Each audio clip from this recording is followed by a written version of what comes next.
যারা দোষ করে পুলিশ তাদের গ্রেফতার করে না। সংবাদ মাধ্যমের মুখোমুখি হয়ে একই বললেন দিলীপ ঘোষ। নিত্যদিনের ন্যায় বুধবার সকালে নিউ টাউন ইকো পার্কে প্রাতঃভ্রমণে গিয়েছিলেন বিজেপির প্রাক্তন রাজ্য সভাপতি দিলীপ ঘোষ। সেখানেই সংবাদ মাধ্যমের মুখোমুখি হয়ে একগুচ্ছ বিষয় নিয়ে মুখ খুললেন তিনি। প্রথমেই সাংবাদিকদের তরফ থেকে তাকে প্রশ্ন করা হয়, 17 দিন পর অন্তর্ভুক্তি জামিনে মুক্তি পেয়েছেন নিরাপদ সরকার। এই প্রসঙ্গে দিলীপ ঘোষ বলেন, প্রকৃতপক্ষে যারা দোষী তাদেরকে পুলিশ গ্রেফতার করে না, আর সে কারণেই বিনা কারণে যাদের গ্রেফতার করা হচ্ছে তাদের জন্য কোর্টে গিয়ে ধাক্কা খেতে হচ্ছে পুলিশকে। আসলে রাজ্য পুলিশকে সম্পূর্ণ নিয়ন্ত্রণ করছে তৃণমূল। এরপরে কুণাল ঘোষের ডেডলাইন প্রসঙ্গে দিলীপ ঘোষ বলেন, কুণাল ঘোষ কে? উনি ডিজি নাকি আইজি যে শাহজাহানকে গ্রেফতার করার প্রসঙ্গে তিনি কথা বলছেন? পুলিশ অফিসার রাজীব কুমার কি বলছেন সেটা আপনাদের শোনা উচিত। আসলে মমতা বন্দ্যোপাধ্যায় মোটেই চাইছেন না যে শাহজাহানকে গ্রেফতার করা হোক, কারণ পুলিশের হাতে যদি সে ধরা পড়ে যায় তাহলে অনেক নাম বেরিয়ে আসবে। জেল থেকে মুক্তি পাওয়ার পরেই বর্তমান সরকারকে আক্রমণ করেছেন সন্দেশখালীর প্রাক্তন সিপিএম বিধায়ক।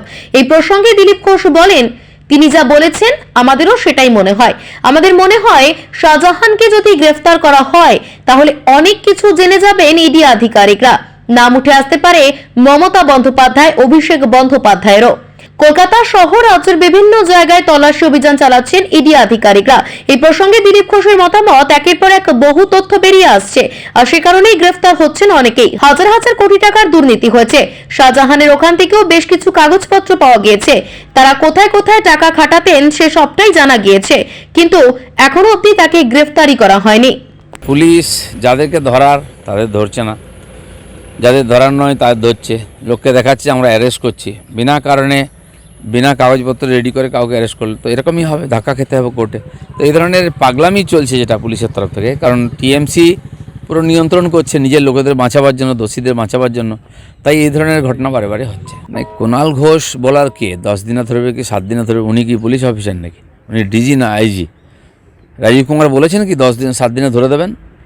আমি দেখলাম ওখানকার স্থানীয় মহিলারা চুড়ি খুলে পুলিশকে বলছেন, নিন এটা পরে নিন, আর আমাদেরকে সুযোগ দিন 2 দিনের মধ্যে ধরে দেবো। তো ওখানকার লোকেরা 2 দিনে ধরে দিতে পারে, কুণাল ঘোষ 7 দিন সময় নিয়েছেন, কিন্তু পুলিশ তো কিছু বলছে না কতদিনকে ধরে দেবে। মমতা ব্যানার্জি চাইছেন না শাহজাহান আর আটক হোক, হাতে আসুক পুলিশের, তাহলে অনেকের নাম আসবে, পুরো খুলে যাবে সমস্ত পোল, সেই জন্য তাকে বাঁচিয়ে রাখার চেষ্টা চলছে।